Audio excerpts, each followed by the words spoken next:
Frêmito, o podcast vascular do perfil O Fogarty da Madrugada.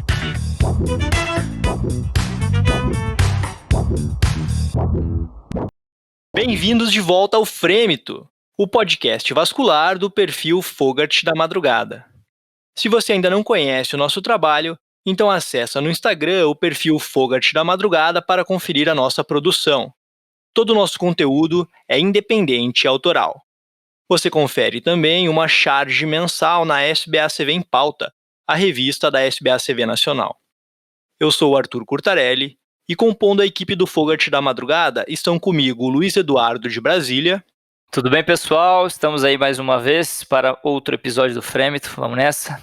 E o Fábio Goldbach, de São Paulo, capital. Olá, vamos juntos começando mais um episódio do Frêmito. Hoje nós vamos falar sobre escleroterapia com espuma e o tratamento da insuficiência venosa avançada. E para conversar com a gente, nós convidamos uma das maiores referências no assunto. Ele é natural de Salvador, na Bahia, formado em medicina pela Universidade Federal da Bahia e fez residência de cirurgia vascular no Hospital San Raffaele, em Milão. Hoje atua com enfoque no tratamento da insuficiência venosa crônica, sendo idealizador e coordenador do Instituto Reutemann e do Centro de Tratamento de Úlceras e Doença Venosa, com parceria com o SUS. É uma referência nacional e internacional no tratamento da insuficiência venosa crônica, escleroterapia com espuma, terapia compressiva e cuidados com feridas. Estamos honrados em ter conosco o Dr. Marcelo Reutemann Liberato. Boa noite, doutor. Boa noite a toda a equipe do Fogarty, ao Fábio, Luiz e Arthur. Queria dizer para vocês que eu admiro muito o trabalho de vocês, agradeço por essa oportunidade, me sinto muito honrado em estar aqui e eu sempre digo que os meus olhos brilham, né, quando eu vejo jovens que se interessam pela disseminação de conhecimento e pela ciência. Então, parabéns pelo trabalho de vocês e eu que agradeço realmente essa oportunidade. Muito obrigado, doutor. Doutor Liberato, nós sempre iniciamos o podcast com uma pergunta que remeta à formação do convidado. O que fez o senhor optar por cirurgia vascular? Bem, eu tenho um grande conflito de interesse, né? Não sei se todos sabem, mas o Dr. Liberato Carol Glande Moura, ex-presidente da Sociedade Brasileira de Angiologia e Cirurgia Vascular, é meu amado pai. E eu, aos 6 anos de idade, ao conviver com o pai do meu pai, meu avô José Liberato, na fazenda, a gente sempre fazia churrasco de carneiro e eu cresci convivendo com o campo, com os cavalos e com os animais. E lá, quando eles matavam o carneiro, meu avô não deixava que nós víssemos o sacrifício, mas quando ia tirar o couro, analisar as vísceras, parecia uma coisa um pouco de menino travesso, mas eu já me interessava muito pelos órgãos, e desde aquela época eu falei que quando eu crescesse, eu queria cuidar de pessoas e de animais por dentro, né? E queria fazer cirurgia desde menino. Aí, obviamente que ao longo dos anos e acompanhando o trabalho do meu pai, eu invariavelmente me apaixonei pela angiologia e cirurgia vascular por vários motivos, e vocês sabem a maioria deles porque vocês são colegas. É uma especialidade extremamente abrangente, extremamente técnica, extremamente delicada. E foi assim que tudo começou. Meu pai, meu herói, certamente foi o meu primeiro grande estímulo a seguir essa especialidade. Difícil, mas gratificante a especialidade. Dr. Marcelo, o senhor fez residência de cirurgia vascular em Milão, no serviço do Dr. Chiesa. Como foi a decisão de buscar pela formação fora do país e de que maneira isso impactou na sua carreira? Essa foi uma obra quase do acaso ter ficado tanto tempo. Eu recebi o convite do professor Chiesa, que trabalha até hoje no Hospital São Rafael de Milão. Na época, meu pai tinha ido conhecê-lo e com 18 anos de idade eu fui encontrar com meu pai. Ele estava fazendo um estágio lá, um fellow, conhecendo o professor Chiesa, trocando experiência e naquela época, já com 18 anos de idade, já tendo adentrado a faculdade, conheci o professor. Quando eu estava no 5º ano, ele me convenceu a vir, me convidou uma vinda à Bahia, um congresso que Meu pai fez na Bahia. E ele me falou, brasileiro, venha passar um ano em Milão que você vai voltar um cirurgião vascular. Aí eu falei, professor, deixa eu me formar. Quando eu me formar, eu vou pelo menos ter essa experiência, né? Aí depois que eu me formei, fiz cirurgia de urgência, 1 ano de cirurgia de urgência no Hospital Geral do Estado aqui, com o professor Canedo, foi uma gratificante experiência também, e eu comecei fazendo as minhas experiências de plantão, desde o 3º ano de medicina, invariavelmente quintas-feiras e domingos, e a gente adquiriu uma certa experiência, já na época de estudante, naquela época, com a cirurgia, acompanhava algumas urgências vasculares, e o professor Chiesa me abriu as portas após esse ano aqui, em Salvador, de experiência com a cirurgia geral, né? E lá, depois de 6 meses, eu notei e recebi o convite também que eu deveria ficar mais, oficializar. A residência de cirurgia vascular na Itália são 5 anos de cirurgia vascular, não precisa fazer cirurgia geral. Eu já tinha alguma experiência de cirurgia geral e eu cheguei na Itália, gente, jovem, não tinha amigos, não tinha parentes, não conhecia ninguém, e minha casa era o Hospital São Rafael de Milão. Então, eu me sentia bem lá, eu convivia com as pessoas, eu trabalhava intensamente, os meus colegas davam um plantão semanal, eu dava 2 ou 3 plantões, porque eu não queria ficar sozinho em casa, e isso criou um vínculo, um respeito, porque eu não sabia mais do que ninguém, mas eu era muito mais disponível, e isso fez com que eu recebesse esse convite. Lá eu validei toda a minha documentação e entrei para a escola de especialização de angiologia, de cirurgia vascular e endovascular lá com o professor Chiesa. E o que inicialmente seria uma experiência de 1 ano para voltar para o Brasil, fazer minha residência, mudou minha vida em vários sentidos. Se transformaram em 5 anos, muito árduos, muito intensos. Nós trabalhávamos de 13 a 14 horas por dia, em média. Eu entrava, a maioria desses anos, eu fiquei no centro cirúrgico, fiz ecografia vascular também. Eu não gostava na época, hoje eu agradeço ao professor Chiesa e a Deus por ter me colocado nessa ecografia vascular, que foi, na época, era obrigatória, eu só queria ficar no centro cirúrgico. E lá tinham essas divisões, né, os residentes, alguns faziam mais algumas coisas, outros, e eu fiquei lá no centro cirúrgico intensamente, em média 10, 12 horas por dia, eram 2 salas de cirurgia, 2, 3 salas que tocavam o dia todo, uma maioria cirurgias arteriais. E isso mudou minha vida não só como profissional, mas é outra cultura, outro povo, outro país, e faz com que a gente cresça tecnicamente, profissionalmente, como ser humano, eu diria até espiritualmente, porque você passa por situações, você está sozinho e você amadurece mais rápido. Então, foi uma das experiências mais intensas e mais fantásticas da minha vida, ter vivido esses 5 anos, e eu agradeço eternamente ao professor Chiesa e a toda a sua maravilhosa equipe, professor Melissandro, e todos os amigos, grandes amigos que eu fiz lá. Eu tive a oportunidade de passar 1 mês lá no ano passado, acompanhei o serviço 1 mês lá também, e é fantástico, é impressionante o volume que eles têm lá de cirurgia, enfim, o pessoal é muito receptivo mesmo, todos lembraram de você, inclusive. Deixei grandes amigos lá, cara. Alguns hoje, os meus contemporâneos, que dividiam apartamento, que eram residentes na minha época, 1 ano a mais, 1 ano a menos, ou no mesmo ano. Os caras hoje, um é chefe lá em Roma, o outro é chefe no Humanitas, que é o Tivellini, outro Ciomba, outro Luca Bertoglio, foi o cara que eu... Luca. O Luca, que tá lá hoje com o professor Chiesa, a primeira dissecção femoral foi eu que dei pra ele, tipo assim, o cara hoje, certo? Então, a história que a gente vai fazendo e realmente, respeito muito, é um serviço muito dedicado, de pessoas maravilhosas, e anualmente eu volto, né, ou vice-versa, eles vêm aqui me encontrar. Criamos um grande vínculo científico e humano. E doutor Marcelo, com todo esse processo que o senhor teve, essa residência que o senhor fez fora, o que levou o senhor a se dedicar especialmente ao tratamento da insuficiência venosa crônica? É uma excelente pergunta, Luiz, porque eu estava num serviço que operava varizes também, mas as varizes lá ficavam para o final do dia, né, as últimas 2 horas de centro cirúrgico, né, e você sabe, provavelmente até hoje é assim. Zero estética. Zero estética, e hoje cresceu muito o volume, com meu amigo Baccelleri, Domenico Baccelleri, cresceu muito o volume da parte endovascular venosa, que isso, para minha grata surpresa, eu tive trabalhando com eles ano passado lá, foi muito legal a experiência com os estentes venosos, e só que eu tive uma formação eminentemente arterial, fortemente arterial. Então, eu entrei em 800 cirurgias de carótida como ajudante ou primeiro operador lá em 5 anos.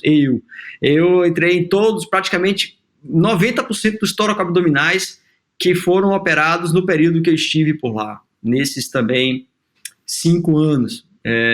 Então, quando eu voltei para o Brasil, eu encontrei uma realidade bem diferente, né? A gente acaba que, entre aspas, esquece um pouquinho e quando volta tem um pouco de choque de realidade, apesar de ter me inserido numa equipe de excelência, que é do Hospital São Rafael, a qual eu me honro muito de pertencer, fazer parte até hoje, com colegas fantásticos, muito experientes e muito competentes.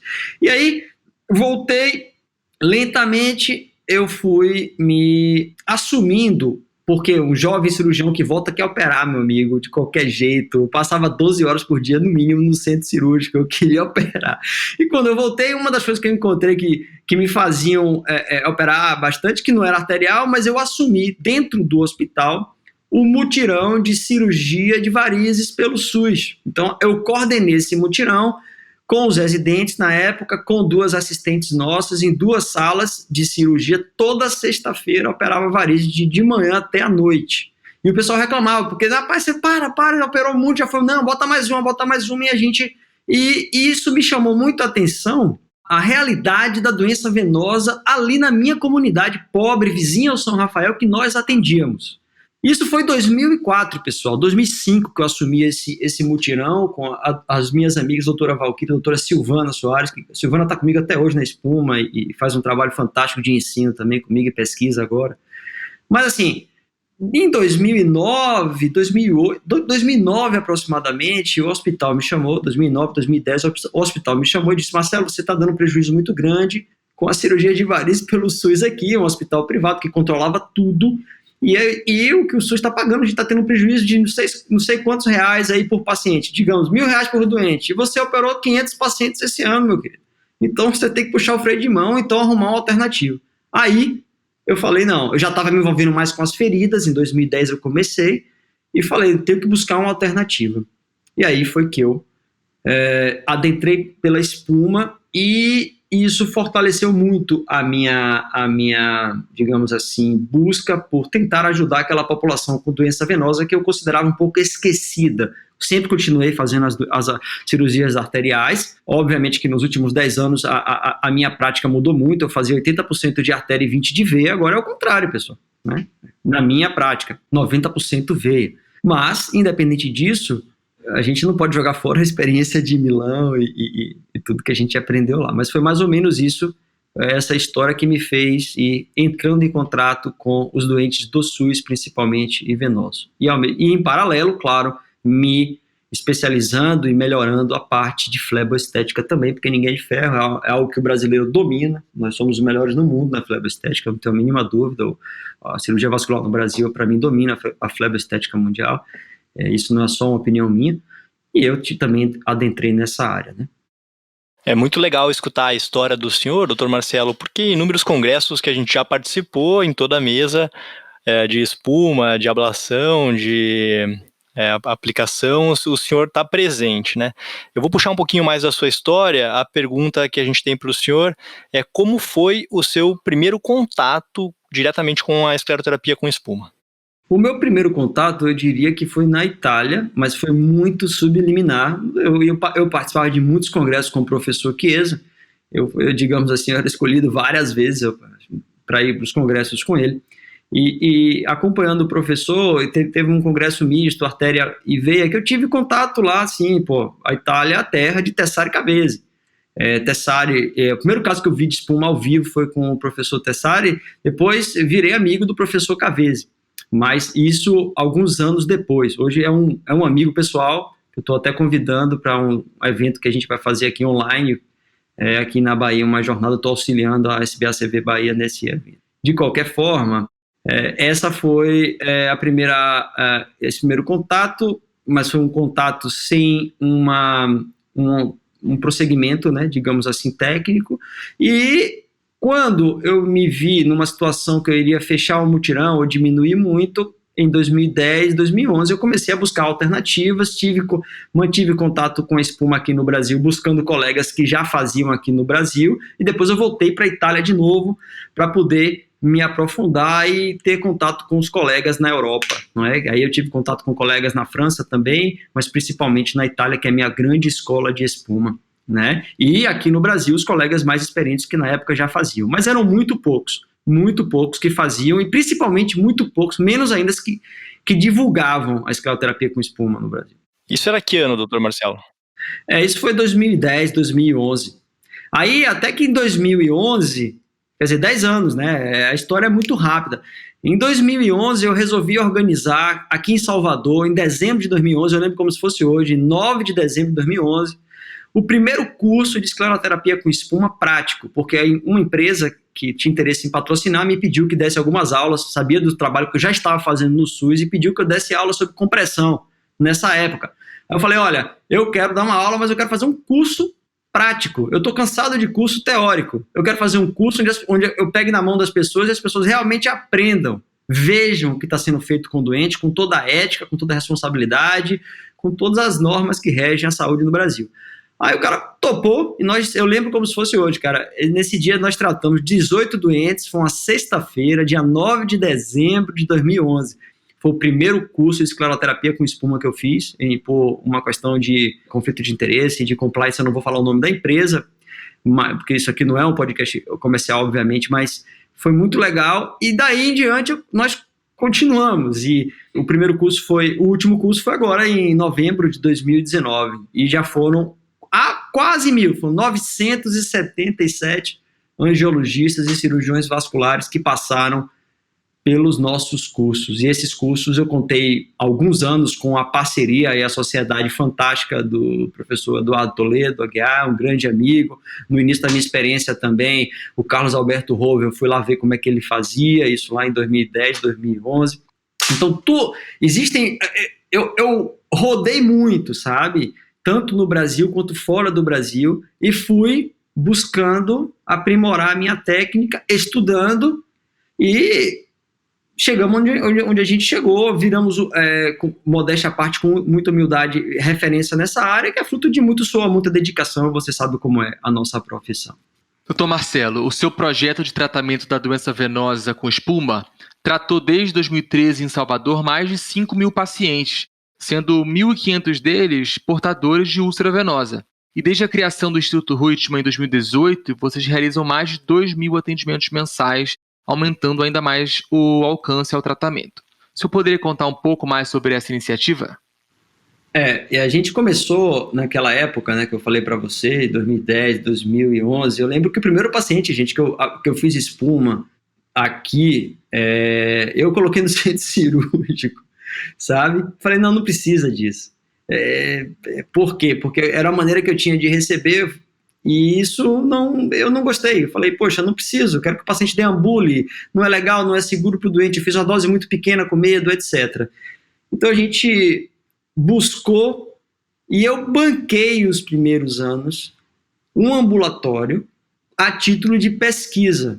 Fiz um projeto de pesquisa, de oclusão das veias com ablação química, o hospital aprovou, o CEP aprovou, e eu, inicialmente, primeiro ano eu banquei, o projeto deu certo, e durante os cursos e durante esse projeto de pesquisa, nós tratamos, na fase inicial, até 2013, uns 300, 400 doentes.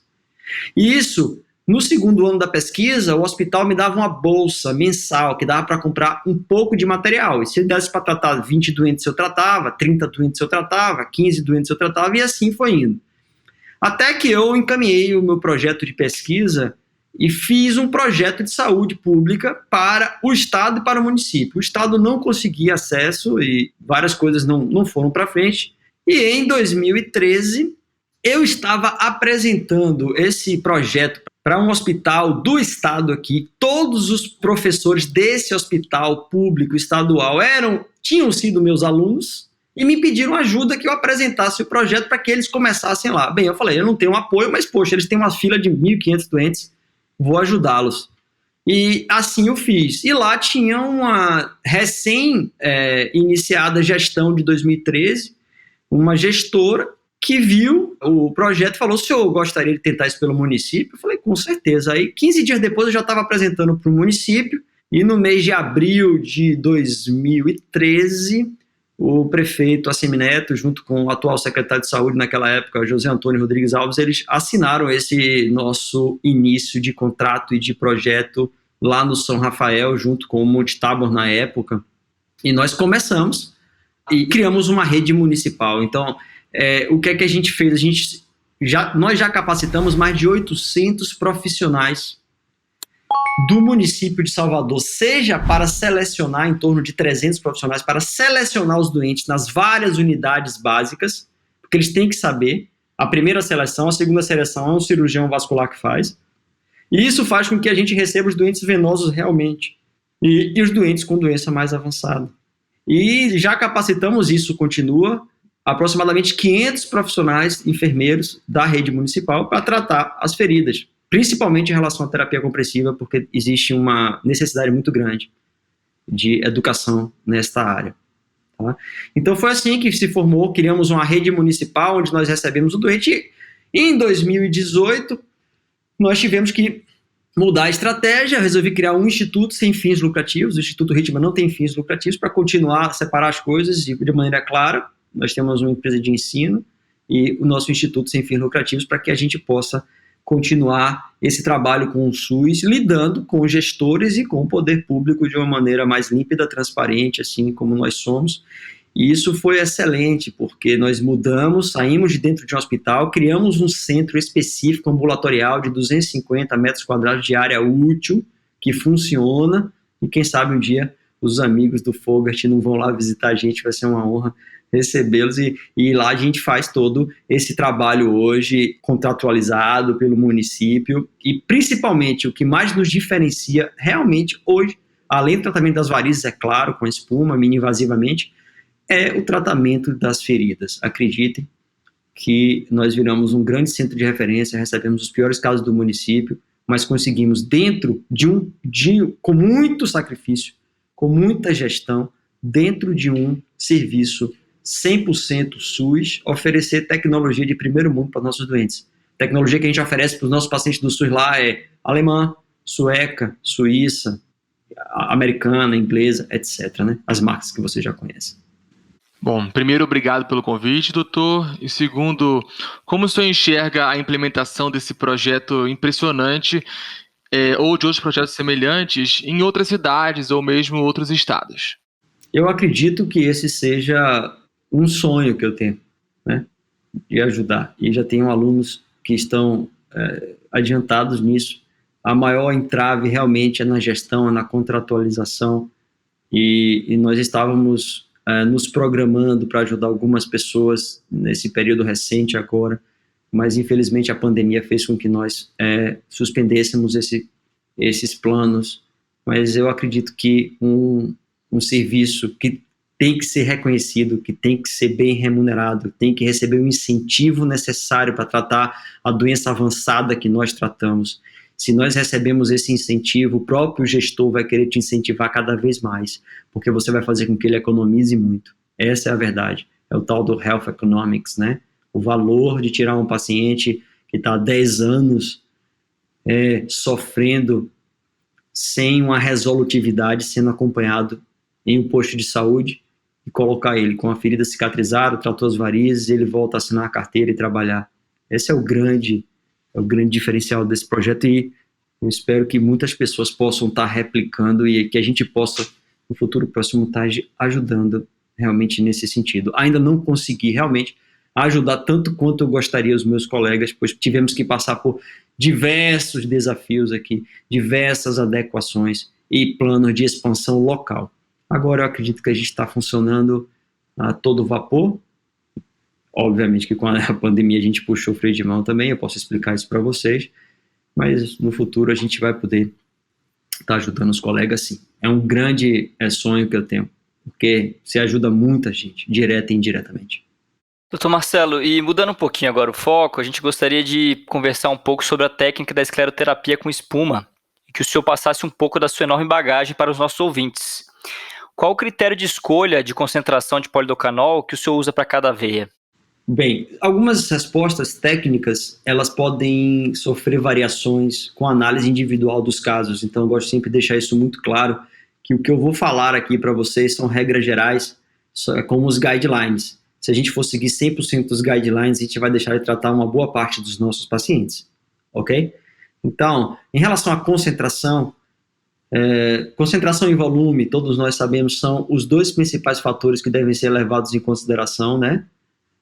Quando a gente vai fazer o planejamento. Costumo dizer que o paciente que a gente vai aplicar espuma, ou qualquer outra técnica, mas a espuma, principalmente, você tem que ter um planejamento muito dinâmico e no momento. O médico precisa fazer ultrassom, e a gente pode tocar mais aprofundadamente nesse assunto. E esse planejamento depende muito do ultrassom. E o primeiro ponto, a concentração. Hoje eu utilizo 3% para praticamente todas as veias tronculares, quase todas, a não ser que a veia seja muito pequena, e quando a veia é muito pequena eu não trato, veias menores que 5 milímetros, dificilmente eu trato tributária, espero, vamos ver se vai ter uma modificação da hidrodinâmica, e vamos ver se vai ter alguma melhora, mas as veias maiores, 6 milímetros em diante, eu trato com 3%, as tronculares, as tributárias, nunca 3%, evitar ao máximo, a não ser que seja muito grande. Então, isso tudo exige análise individualizada dos casos. E óbvio que também, quando você está falando de fleboestética, só dando nunca mais do que 0,5%. Eu uso predominantemente 0,5% para as reticulares. Então, é basicamente isso. Troncular 3, tributária 1, reticular 0,5%. Essa é uma regra geral, básica, meus alunos sabem, mas pode variar.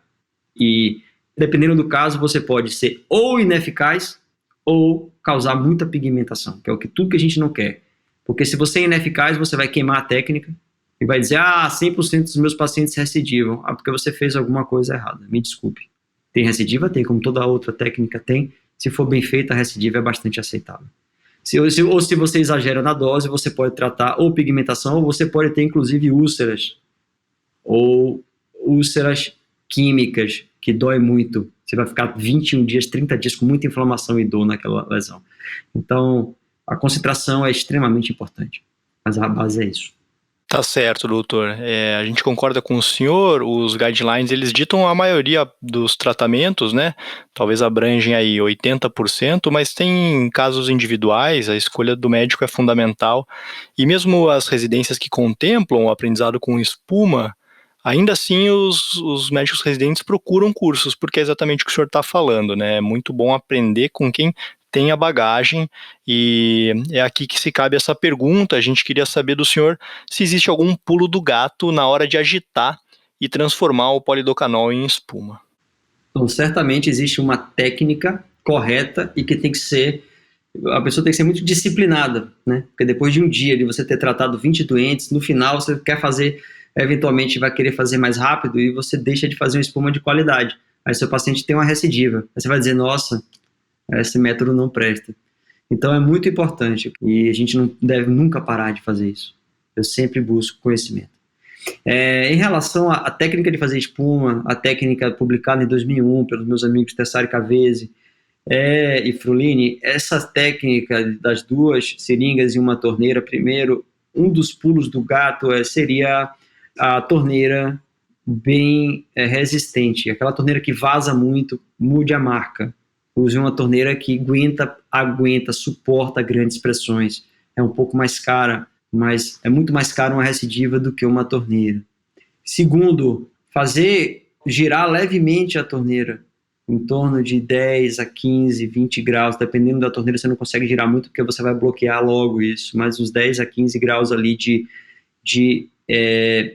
no sentido horário, que é o que eu uso sempre como protocolo, para fazer com que aumente a pressão de passagem de uma seringa para outra. Isso é muito importante também, e fazer no mínimo 20 passagens de uma para outra. E as nossas técnicas são treinadas para isso, nossas enfermeiras e nós também quando fazemos. É muito importante isso, a gente não pode nunca transcurar isso. Ainda nesse tópico, doutor, qual é a relação polidocanol e ar ambiente que o senhor utiliza? Sempre 1:4, quando eu tenho concentrações acima de 1%, maiores ou iguais a 1%, é 1:4, menor do que 1%, normalmente só temos 2, meio ou 0,25, eu uso 1:2, porque ela é muito instável. E isso não vai causar um malefício ao meu paciente, não vai aumentar muito a inflamação. Então, isso é o preconizado, é o que a gente utiliza. E o senhor já comentou sobre as torneiras, se o senhor tem alguma consideração sobre seringas, volume da seringa, né?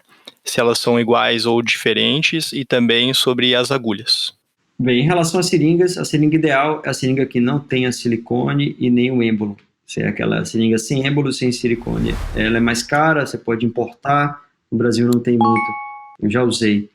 Mas existem as 2 ou 3 melhores marcas de seringa. O importante é você não utilizar por muito tempo. Você vai usar uma vez só, acabou. Ou no máximo para fazer 2 espumas.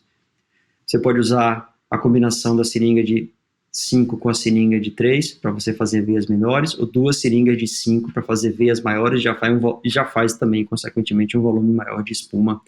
Isso também não tem nenhum tipo de ciência e segredo. A agulha é um detalhe muito importante. Não devemos utilizar agulhas menores do que a 27,5. Essa é a agulha que eu uso para fazer estética, a fleboestética com espuma, tá? As reticulares. A 30G é muito pequena, então ela pode destruir a sua bolha. E os estudos mostram que a 27G6 é o limite em termos de... Para cima você pode usar até um gel com 14 para injetar, não tem problema nenhum, entendeu? Não tem, e obviamente a gente não utiliza isso, né? A gente utiliza as agulhas 37, 38, aquelas agulhas normais para fazer a punção. Podemos utilizar os butterflies, que eu utilizo o 21, e é isso aí. Dr. Marcelo, de forma geral, em um paciente que possui insuficiência venosa crônica com refluxo segmentar de safena e também em trajetos varicosos, como escolher o sítio mais adequado para punção? De forma geral, isso é algo que muitas vezes no início as pessoas caem nessa pequena armadilha. Quanto mais punções, melhor. Só que você tem um limite de punção também. Punção demais pode ser desnecessária, aumenta o risco de uma concentração maior em determinado local, etc. Mas, de uma forma geral, nós temos que respeitar ali 10 centímetros para cima, 10 centímetros para baixo, é mais ou menos o que você deve admitir como área de ação eficaz. Pois já existem vários estudos que mostram vários pontos, tudo isso que tecnicamente eu estou discutindo com vocês não é baseado apenas em experiência pessoal, mas muito e principalmente em artigos, os melhores da literatura a respeito do que eu estou falando. Então, por exemplo, nós sabemos que a taxa de oclusão é inversamente proporcional à distância do ponto de punção. Ou seja, se você punciona em um local e a sua oclusão vai ser mais próxima da sua punção, quanto mais distante desse ponto de punção, menor a taxa de oclusão, principalmente quando você está falando de safena. Por isso, as safenas muito longas e as safenas em pacientes altos e longos, longilíneos, ideal que você faça em 2 punções, né? Mas uma distância de 15 centímetros, mais ou menos, entre uma punção e outra, como eu falei, é um protocolo. Você pode variar de caso para caso, depende da quantidade de veia, da tortuosidade, do diâmetro dessas veias também. Ok? E qual a opinião do senhor a respeito de múltiplas punções, como o senhor acabou de falar, ou punção única e uso de um dispositivo de entrega como um catéter para a entrega do total do volume? Bem, o catéter é outra técnica. O catéter, principalmente associado à tumescência, é outra técnica, né, que pode ser utilizada, uma técnica que meu amigo Cavese publicou, que tem bons resultados, exige mais material, exige uso de maior material, exige maior tempo para ser executado, mas é a tumescência clássica associada ao catéter e dá certo, né? Agora, se a gente faz também múltiplas punções e você perguntou o pulo do gato, um dos maiores pulos do gato é você esvaziar a sua veia, além das múltiplas punções, sabe? É você diminuir o conteúdo hemático da sua veia. Nós temos várias técnicas para fazer isso, uma delas é irrigando com solução, com soro fisiológico a 0,9%, bastante antes da injeção da espuma. Isso mudou drasticamente para melhor os nossos resultados. Então, essa é algo que também já é bastante conhecido e que as pessoas esquecem às vezes. E nós fazemos invariavelmente. Quando a minha técnica de enfermagem, a enfermeira prepara o nosso material, ela já me dá a espuma e antes já me dá as seringas com o soro fisiológico. Eu nem peço mais. Ele já sabe o timing. Às vezes enquanto eu estou preparando a espuma ou vice-versa, tem alguém irrigando a minha veia, e assim a gente muda e melhora os nossos resultados. E, doutor Marcelo, os guidelines recomendam um volume máximo a cerca de 10 ml de espuma de polidocanol por sessão. No entanto, eles deixam em aberto uma possibilidade de volumes maiores em situações especiais. Como que o senhor interpreta isso e define esse volume para ser usado na prática? Bem, eu vou tentar resumir isso, que é um discurso bastante técnico, mas eu poderia simplesmente dizer que o volume de espuma a ser injetado é o volume venoso dependente. Tem um trabalho de J.J. Gass muito interessante, que ele é de 2005, esse trabalho, ele mediu o volume necessário, um trabalho experimental, claro, o volume necessário de espuma para cada diâmetro e comprimento de veia. Nós vamos ter em centímetros cúbicos o volume dessas veias. E óbvio que quanto maior a veia, mais dilatada, mais longa e mais dilatada, maior o volume necessário para tratar essa veia.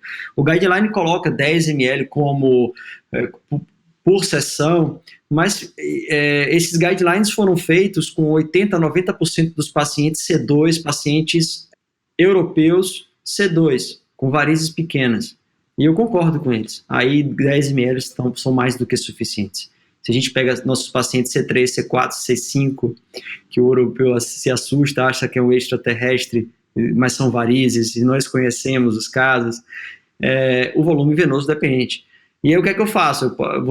Se você tem ultrassom e você está controlando o que você está fazendo, o sistema venoso profundo, o seu espasmo imediato e as perfurantes, não tenha medo de volume, desde que você tenha experiência para tal, você seja capacitado para tal. Você pode usar numa única sessão 20 ml, por exemplo, de volume, ok? Mas, porque tem pacientes que eu vou tratar na primeira sessão com 20 ml de volume, ele vai voltar uma semana depois, eu vou tratar outro membro dele com mais 25 ou 20 ml de volume, desde que com controle ecográfico bem feito, rigoroso e todos os critérios técnicos para a gente estar fazendo isso.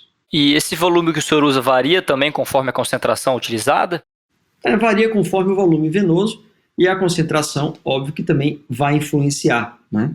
Porque se eu faço a 0,5%, eu vou fazer uma quantidade menor e para tratar uma reticular vou necessitar de menos volume também.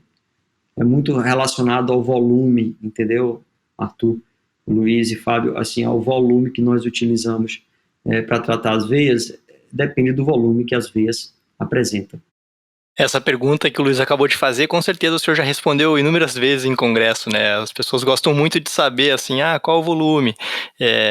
Até onde que dá para ir, doutor Marcelo? Até onde que é seguro a gente fazer? Porque, assim, tem colegas que advogam volumes até 80 ml, enfim, a gente escuta por aí. Até onde é seguro ir? Bem, eu te digo que até onde você se sinta preparado para ir. Agora, 80 ml, eu não sei que critério está sendo utilizado, não só para injetar, mas principalmente para medir esses 80 ml. O que são 80 ml de espuma? É o que está sob pressão em 5 seringas de 6, mas sob pressão?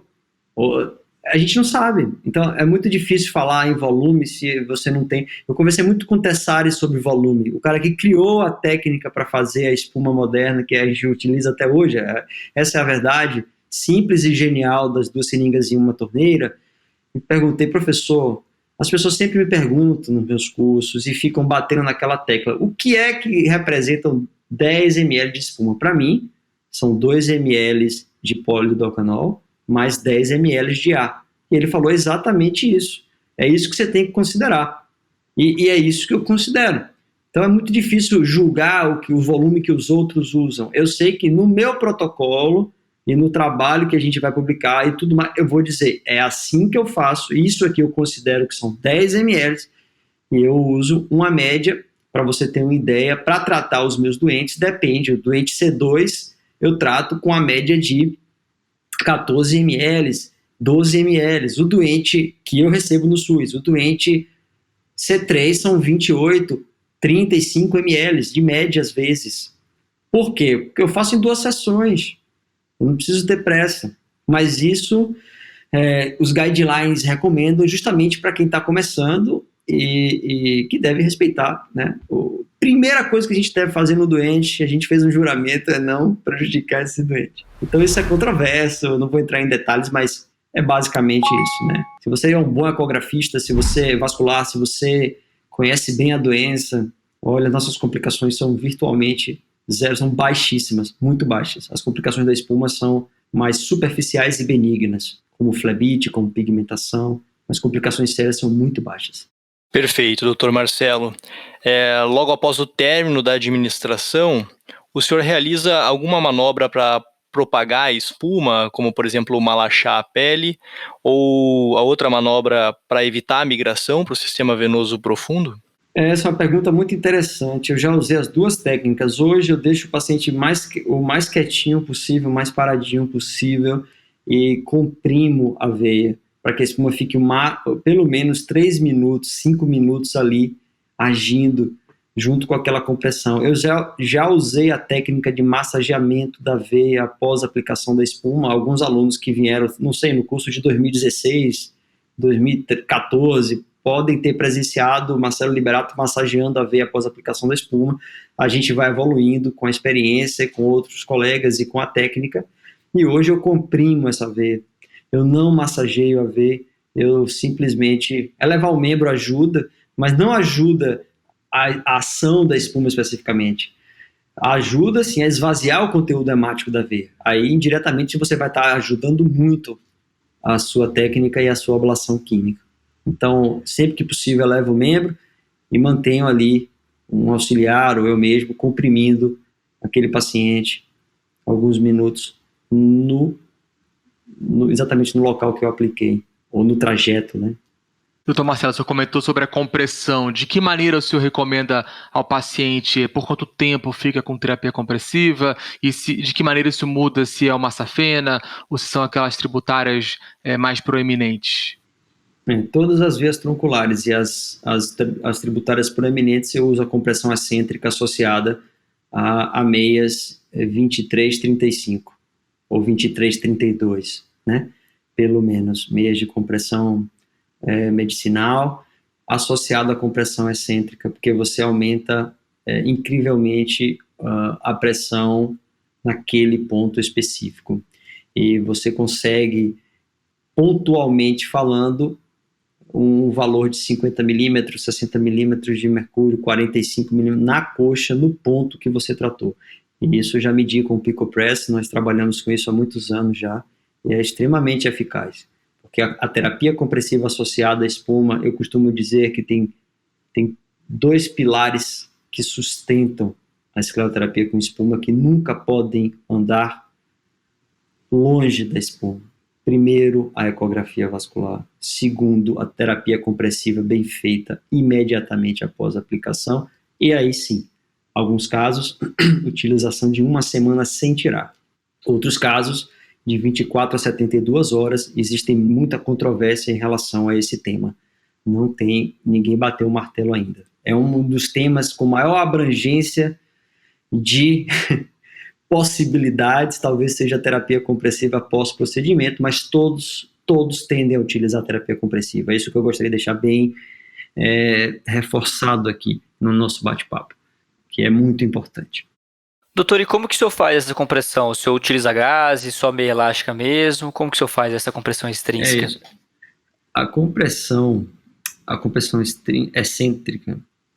excêntrica, ela é feita com... você tem materiais que você pode utilizar à base de poliuretano, ou eu utilizo simplesmente ataduras de boa qualidade com algodão macio, ou gaze dobrada, ok? Você pode pegar um chumaço de gaze, fazer essa compressão excêntrica. Eu já medi a pressão. O importante é que você tenha um bom volume desses materiais entre a meia, a malha da meia e o local onde você tratou a sua veia, tá? E após terminar a sessão de escleroterapia com espuma, na sua prática clínica, como que o senhor orienta esse repouso e quando que pode retornar às atividades laborais?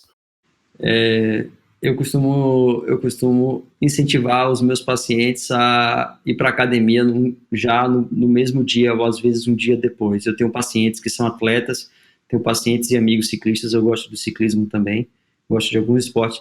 Então, ciclismo, corrida, tênis, tá tudo liberado para mim. Eu libero meus pacientes agora usando terapia compressiva. Óbvio que quando você tem veias muito grandes e naqueles primeiros dias antes da primeira revisão, o paciente vai para a academia, mas não vai correr uma maratona.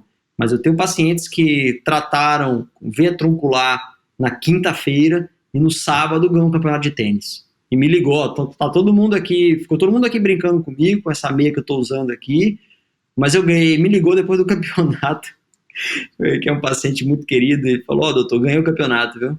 A perna tá mais leve. Então, eu não tenho dado científico para trocar com vocês, mas eu acredito que a atividade física, ela ajude a controlar a inflamação, a diminuir a inflamação, se for de uma maneira moderada ou no nível correto, e todos os meus pacientes atletas têm uma recuperação melhor.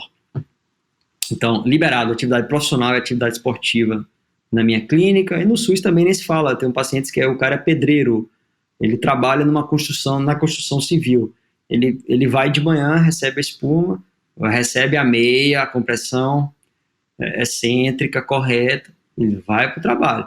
Às vezes ele volta com a meia problemática, mas aquela meia eu não vou dar mais para ninguém, vai usar para ele. Não. Então, é assim. É muito importante a compressão nesse sentido de liberar o paciente para suas atividades. E hoje é o que todos querem, né? Tempo hoje é muito valioso. Todo mundo quer, ninguém quer parar de trabalhar. E hoje é um dos grandes trunfos que a gente tem na nossa clínica, esse nosso paciente, ele não para as atividades profissionais. Doutor Marcelo, faz parte ainda do tratamento da escleroterapia com espuma a drenagem pós-sessão, né? Essa parte do tratamento é desconfortável, tanto para o paciente quanto para o médico, né? Às vezes espirra, às vezes dói, ordenhar a pele, às vezes machuca o paciente, né? Como é que o senhor realiza a drenagem após espuma e por quanto tempo? Primeiro que a drenagem é essencial.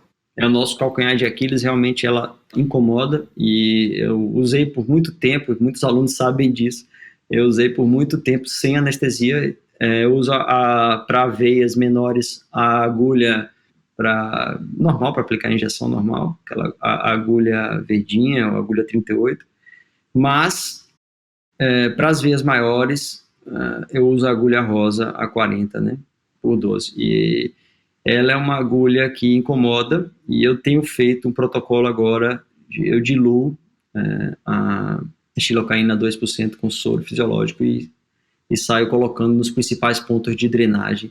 Eu estou fazendo punção e estou anestesiando, porque você ganha você perde um pouco de tempo com isso, mas você ganha mais clientes, assim você, né, é muito mais confortável. Alguns pacientes, isso para aqueles que sentem muita dor. O paciente que não tem flebite como complicação, tem só a inflamação esperada da ablação química, o que a gente quer inflamar para fechar a veia, e cria o trombo químico ou escleros, que normalmente é líquido ou semilíquido, a maioria você pode até drenar sem anestesia, porque muitos eles suportam, não se queixam, e você faz uma drenagem rápida, com a técnica rápida, passando pela pele rapidamente, o paciente suporta, a grande maioria suporta. Mas tem aqueles 30% de pacientes que têm medo de agulha ou que realmente têm uma sensibilidade à dor diferente. Aí a gente tem que partir para o botão de anestésico local. Mas a drenagem é essencial, porque você vai diminuir o processo inflamatório, o paciente vai recuperar muito mais rápido, vai diminuir também a pigmentação. Tudo que você quer menos inflamação, menos dor, menos pigmentação. Então são 10 minutos de dedicação à pigmentação para ter 10 meses de felicidade com esse doente, daí em diante. E no seu ponto de vista, a ordenha da pele, ela é melhor ou pior do que a tentativa de aspiração do trombo? Ela depende da veia, do tamanho da veia e da consistência desse trombo, que normalmente é bem líquido, semilíquido. Porque às vezes a ordenha exagerada em uma pele sensível, em uma veia que você visa estética, você vai criar a pigmentação com a sua ordenha. Então, eu adoro aspiração, principalmente das veias grandes. Eu pego uma seringa de 5 ml, uma agulha 40x12 e aspiro. E sai bastante. Eu faço, em média, 3,6 sessões de aspiração de drenagem nos meus pacientes, em média. Tá certo, doutor. E em relação às veias safenas, tanto a magna quanto a parva, dá para drenar também? Dá para aspirar também? Como é que o senhor faz? Nem sempre se você precisa, porque elas são subfaciais, nem sempre elas... a magna pigmenta pouquíssimo, 5% de pigmentação, quando tem, né, pigmentação. Os piores é 5%, porque normalmente ela está subfacial, então ela não pigmenta, a não ser que seja ela seja mais superficial, etc, etc. E normalmente, só quando ela é muito grande que eu dreno, tanto a parva quanto a magna, senão ela não necessita de drenagem, só as tributárias. Doutor Liberato, o senhor já comentou, uma das grandes preocupações em relação ao polidocanol espuma é a hiperpigmentação. Como o senhor enfrenta a situação no dia a dia e se, além da drenagem dos trombos, quais são as principais recomendações para evitar ou para tratar essa complicação? Peço ao meu paciente que evite raios ultravioleta, muito sol no início do tratamento, os primeiros 15 dias. Se for utilizar, utilize o bloqueador avançado, 70, 100, né, de fator de proteção solar, FPS. E a minha assistente, algumas colegas minhas, elas usam fórmulas, eu não uso fórmula. A minha fórmula é drenar, drenar, drenar, evitar sol no início. A pigmentação pós-espuma, ela tem um nível muito alto no início, desproporcional ao resultado final. Então, eu diria que nos primeiros 3 meses, 90 dias, você tem muita pigmentação. Depois de 6 meses, você tem uma pigmentação bastante aceitável se você utiliza o volume, concentração e drenagem corretamente. Muito abaixo do que o que dizem por aí, né? Que todo mundo pigmenta, não é bem assim. E eu tenho várias provas disso. Inclusive, tem pacientes que pigmentam no início e depois de 2 anos não tem mais nenhuma marca na pele. Claro que você não vai tratar um doente e falar para ele, olha, vai pigmentar daqui a 2 anos, você não tem pigmentação. Não é esse o objetivo, mas isso acontece também. Eu não acreditava. Eu tenho, não diria 1 nem 2, tenho centenas de doentes que eu controlo depois de 3 anos, 4 anos, 5 anos. Você vai ver, não tem mais pigmentação. Doutor Marcelo, e uma outra preocupação de complicação possível é o desenvolvimento de trombose venosa profunda após a escleroterapia. Além da profilaxia mecânica, que a gente já até conversou, o senhor indica algum outro tipo de profilaxia, alguma medicação anticoagulante, alguma outra coisa? Existem as recomendações clássicas, e aí sim, os guidelines são muito importantes. Sempre o guideline é importante, né? Diga-se de passagem. Mas existem trabalhos cientificamente muito bem elaborados. Eu tenho um protocolo. Felizmente, a TVP proximal e a embolia pulmonar são raríssimos com espuma. Raríssimos. É 0,01, 0,02 TVP proximal e embolia pulmonar clinicamente detectável, etc. Bem, isso é um ponto, é um fato e a literatura mostra isso. O mais comum são as TVPs distais, ok? Musculares, panturrilha. E estão mais relacionadas ao tratamento da parva ou de pacientes que têm grandes tributárias e múltiplas perfurantes nessa área. Okay? Esses são os fatores de risco anatômicos mais relacionados a essas TVPs, além de outros fatores, como o volume maior que 20 ml e a experiência do cirurgião. São os fatores mais relacionados a essas TVPs. Tá? Eu utilizo a profilaxia normal, como qualquer outro paciente que eu fosse tratar com qualquer outra técnica. O cara teve uma TVP no passado e ele está recanalizado, eu vou tratar ele. Bem, esse tem que ter profilaxia. O cara tem uma trombofilia que você saiba. Ele tem fatores de risco para trombose importantes. Você pode fazer. E, na minha experiência, o paciente que tem múltiplas e grandes perfurantes associados a grandes tributárias que eu não tenho como deixar de injetar na panturrilha, eu faço a profilaxia e isso é uma profilaxia que varia de acordo com o que cada um tem no seu serviço. No meu caso, eu usei um dos novos anticoagulantes, também por motivo de compliance eu não vou dizer, em dose profilática. Mas eu acredito que qualquer anticoagulante em dose profilática pode ser utilizada para quando você faz a espuma.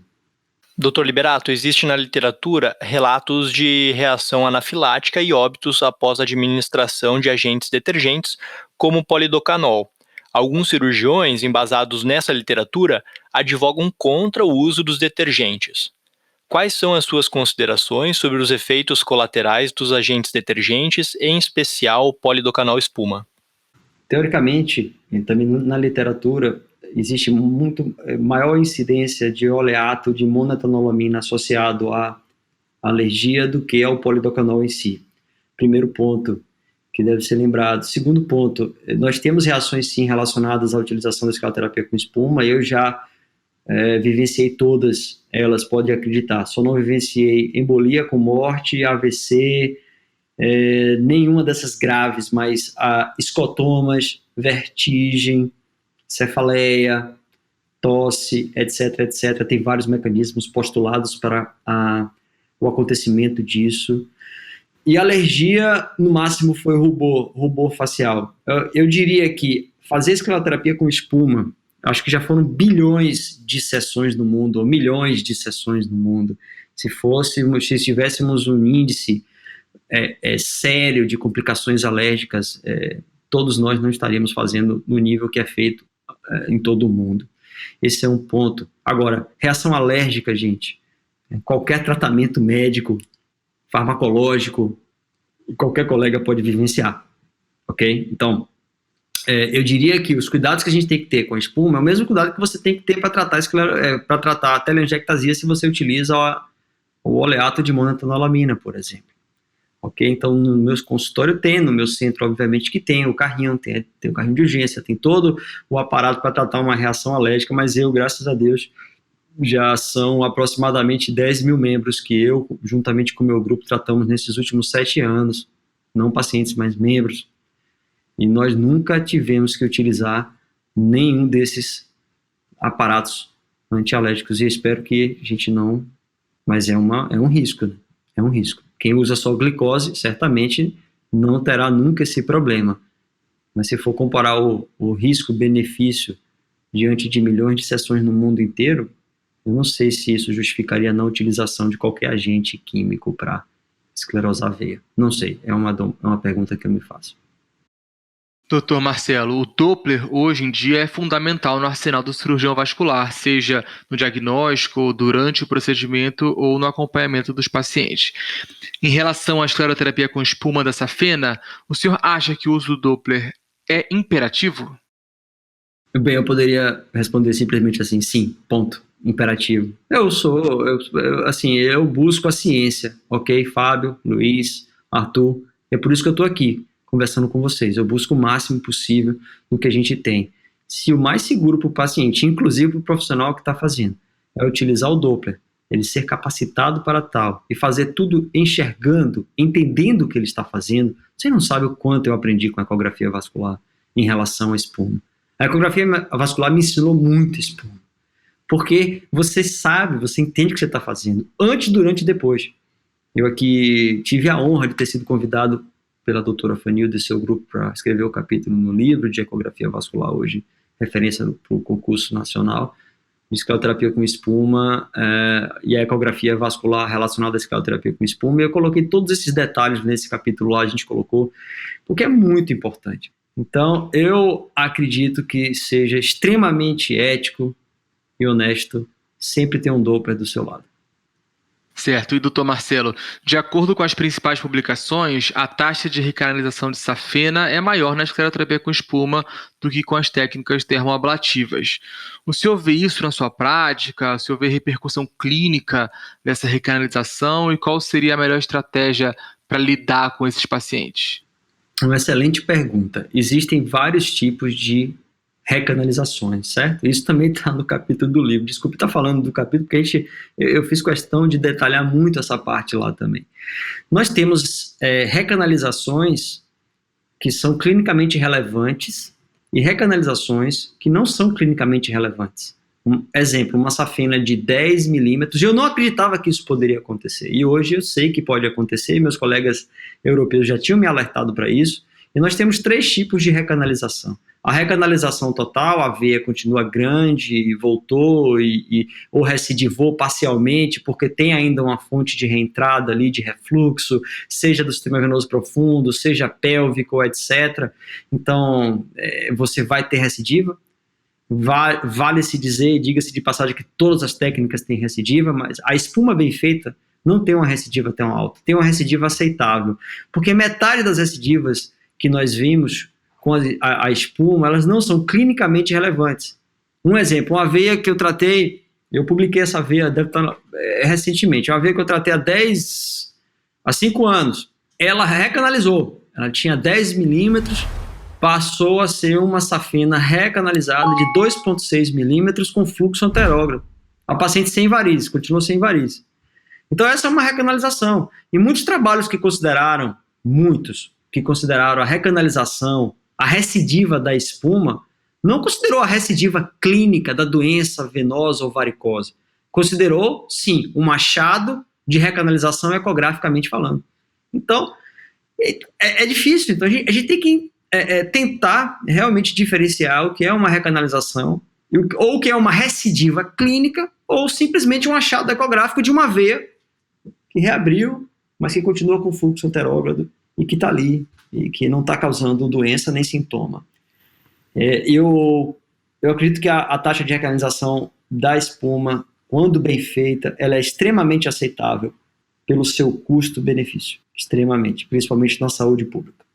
Doutor Marcelo, e em 2017, o senhor liderou uma iniciativa que culminou com a inclusão da escleroterapia com espuma no rol de procedimentos oferecidos pelo SUS. Como foi esse processo e que resultados o senhor vem observado ao longo dessa incorporação? Esse processo foi um processo duro, foram muitas noites perdidas, escrevendo todo o projeto e com auxílio de grandes profissionais para que a gente pudesse apresentar no CONITEC, né, a Comissão Nacional de Instituição de Novas Tecnologias, e a gente deu entrada no primeiro processo, aí voltou, e segundo processo, até que no final de 2016, se eu não me engano, eu fui convidado no ano de 2016 pelos colegas, os amigos do Rio de Janeiro, para uma conferência sobre saúde pública, onde se encontrava também o Dr. Drauzio Varela, e lá ele viu a minha aula e falou: gostaria de explorar um pouco mais esse seu trabalho aí, porque eu vejo muitas pessoas com essas feridas, inclusive nas ruas, e esse é um problema de saúde pública ainda. Eu achei muito interessante o seu trabalho. Aí ele mandou uma equipe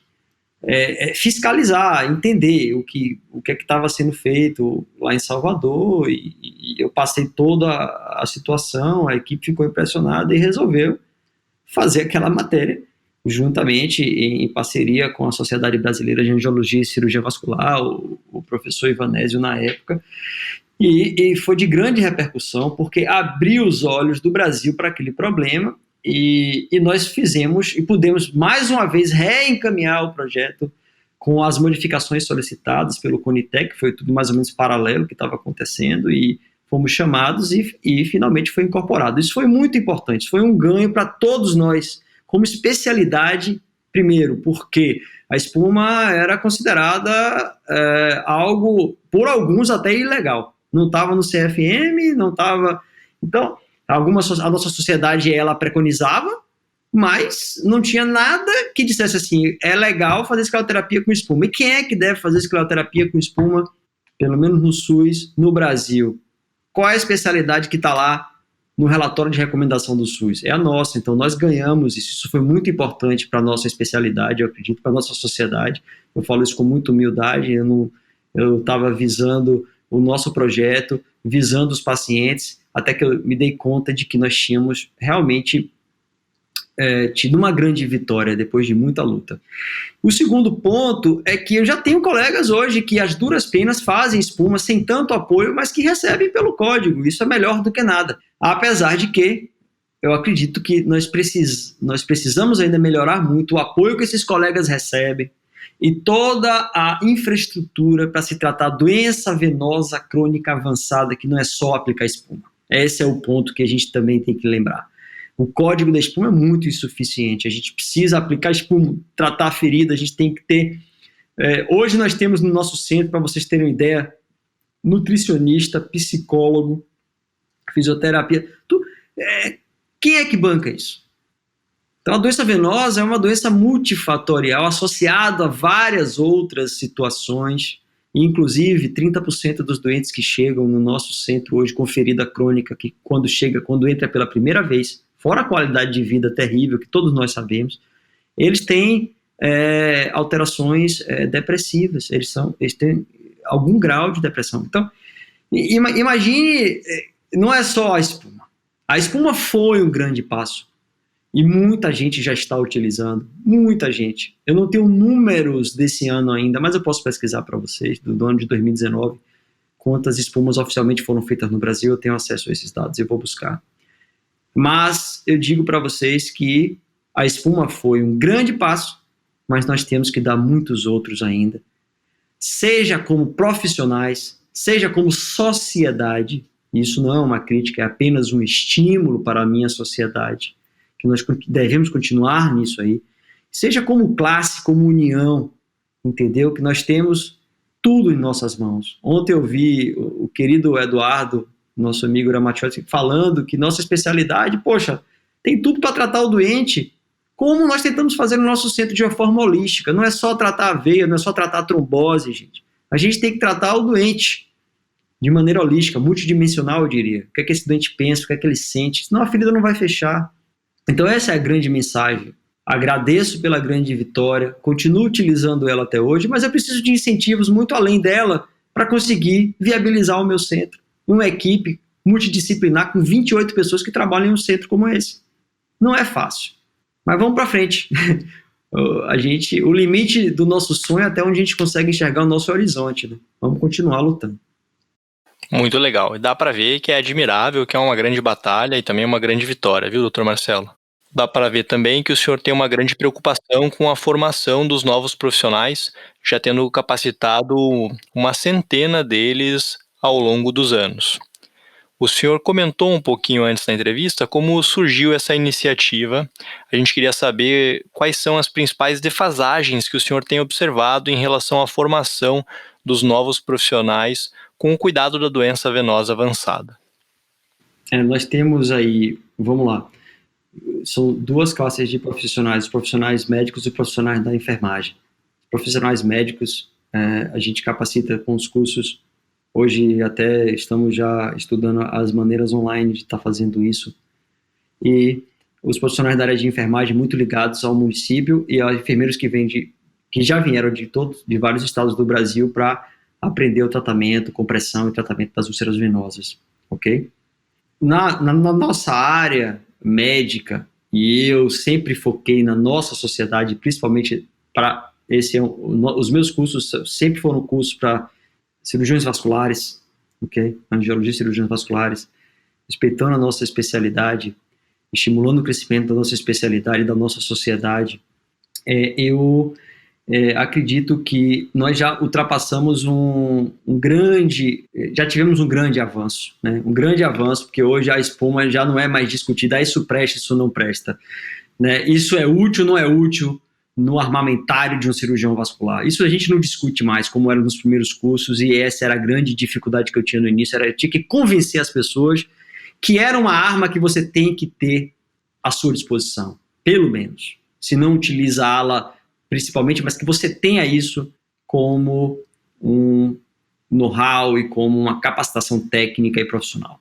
Então, hoje, a gente já está no nível de discutir como é melhor fazer, como é melhor conseguir mais apoio, como é que a gente deve se unir mais para conseguir crescer como especialidade, utilizando e ajudando as pessoas no SUS, e como a gente pode crescer como técnica e como saúde privada também na nossa clínica, como é que a gente pode ganhar independência, né? Como é que a gente pode ter uma clínica que dependa só de você, exclusivamente da sua técnica, da sua formação, da sua equipe ali dentro, né? 100% ambulatorial, outpatient, o que é que o americano faz?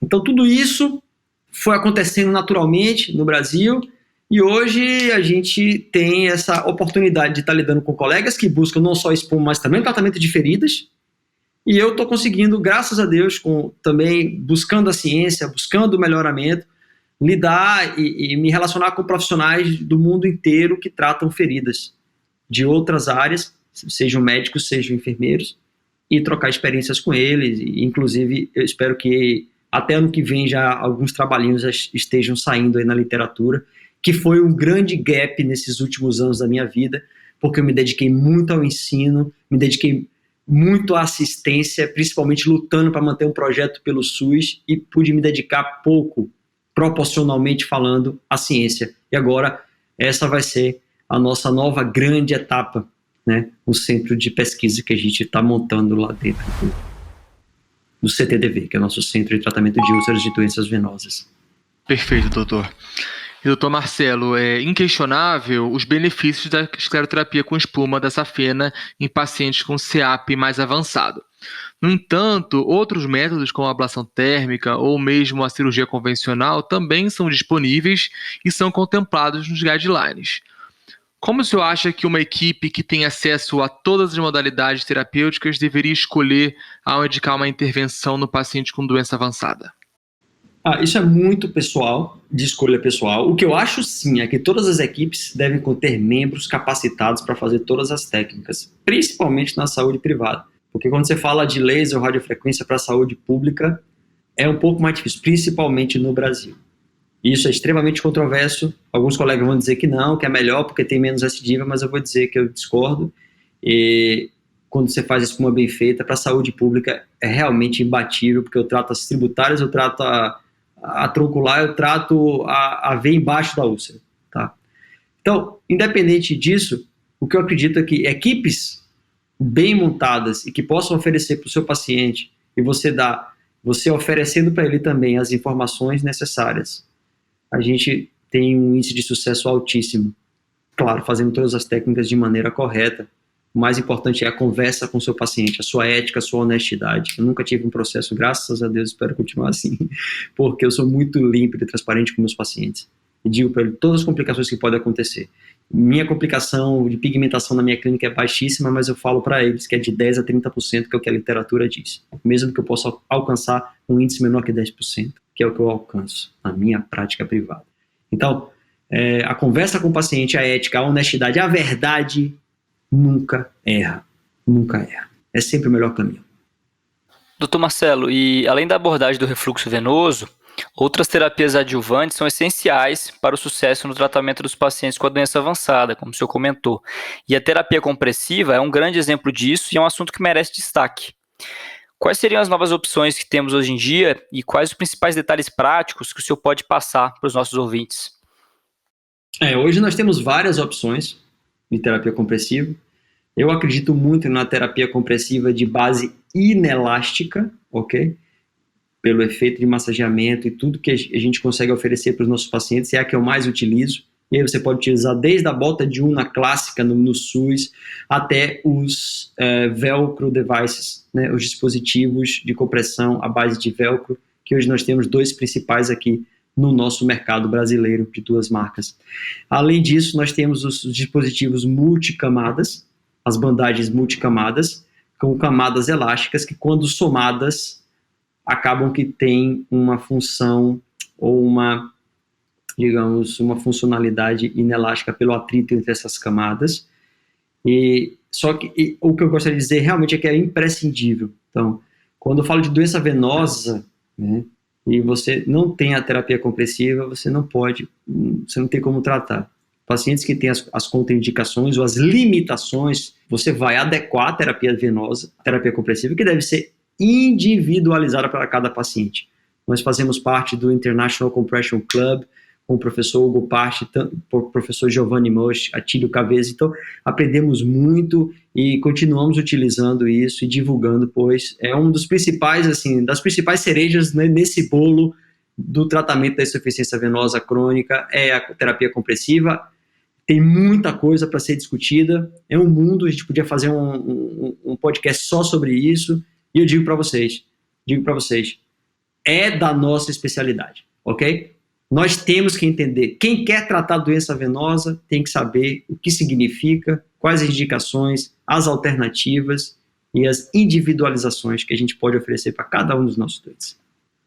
Vou puxar o gancho aqui e fazer uma última pergunta em relação às úlceras, doutor.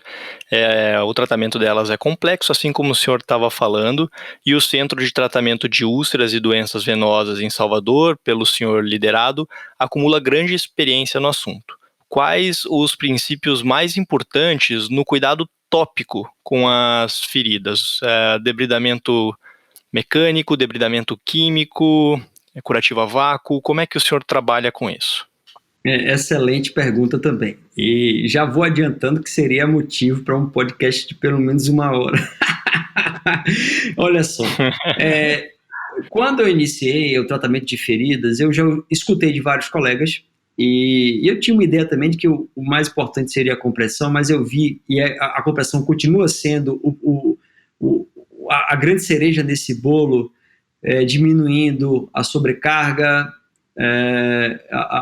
tratando a hipertensão venosa ambulatorial, diminuindo a inflamação e, com isso, aumentando a velocidade de cicatrização dessas lesões. Mas quando a gente lida com feridas complexas, como as feridas que nós lidamos nos pacientes que chegam no nosso centro de saúde pública e que nós temos associado a essas feridas não só os fatores gerais, como hipertensão, diabetes, obesidade, depressão, etc., multiparidades, etc., e que nós temos a infecção e a ferida complexa associada a esse biofilme crônico, nós temos que controlar esse biofilme, controlar essa infecção.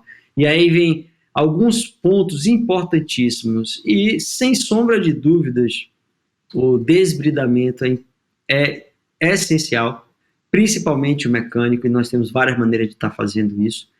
Mas eu digo para vocês, hoje, com o material que nós temos, menos avançados ou super avançados, inclusive mais custosos do ponto de vista de investimento, tem as suas indicações também, dependendo do tipo de ferida. Então você deve começar sempre com material avançado, não esperar ficar 1 mês tratando uma ferida com um material que não vai te dar o resultado. Você tem que começar com material avançado e aí sim, se não der certo, você vai para um super avançado, com uma pressão negativa, por exemplo, ok?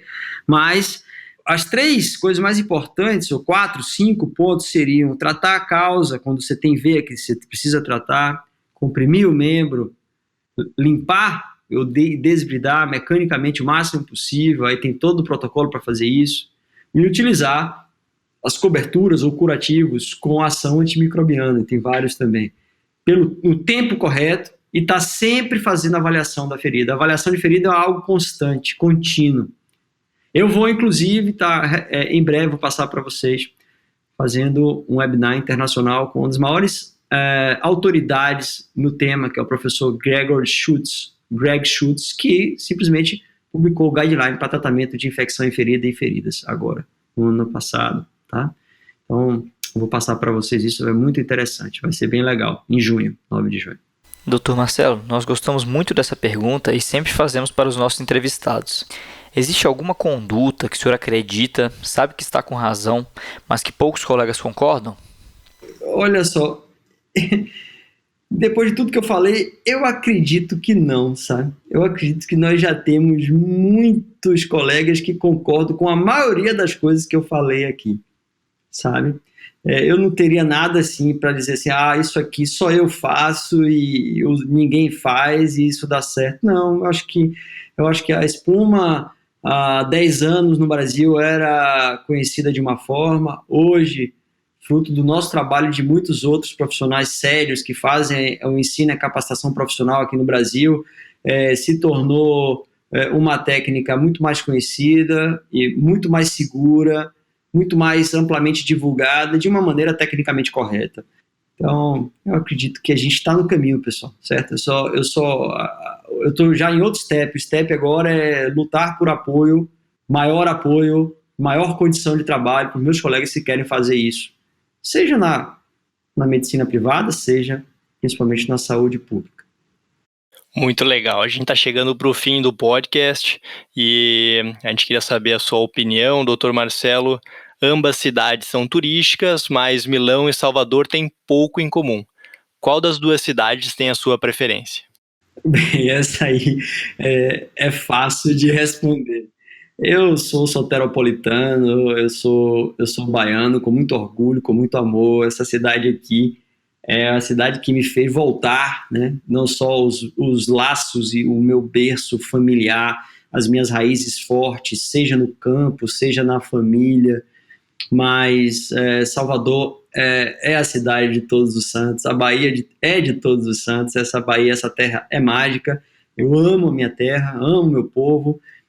Confesso que foi uma decisão muito difícil depois de ser tão bem ensinado, treinado e respeitado em Milão pelo meu amado chefe, professor Roberto Chiesa, eterno amigo e chefe, e por toda a sua equipe, professor Melissandro e todos os outros.